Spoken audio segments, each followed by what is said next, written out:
নমস্কার। আজকে আমরা ও মাই গড একটা ধর্মীয় গ্রন্থ থেকে আমরা দেখার চেষ্টা করব যে আমাদের মন্দির কেন প্রয়োজনীয়। ঠিক আছে?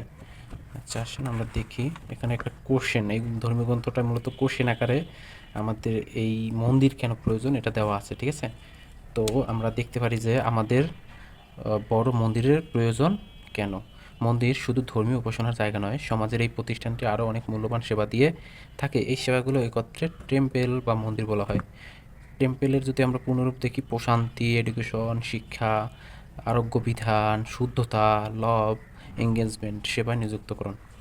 আচ্ছা, প্রশান্তির জায়গাটা দেখি। প্রশান্তিতে কী বলা হয়েছে? ভগবানের পবিত্র নাম উচ্চারণ এবং ভগবানের বিগ্রহ দিব্য উপস্থিতিতে মন্দিরে সবসময় শান্তিপূর্ণ আবহাওয়া বিরাজ করে। এডুকেশন, উচ্চতর আধ্যাত্মিক শিক্ষার কেন্দ্র হিসেবে মন্দির জনসাধারণের নৈতিক ও আধ্যাত্মিক জীবনযাপন, রীতিনীতি ও ধর্মীয় অনুশীলন শেখায়। ঠিক আছে?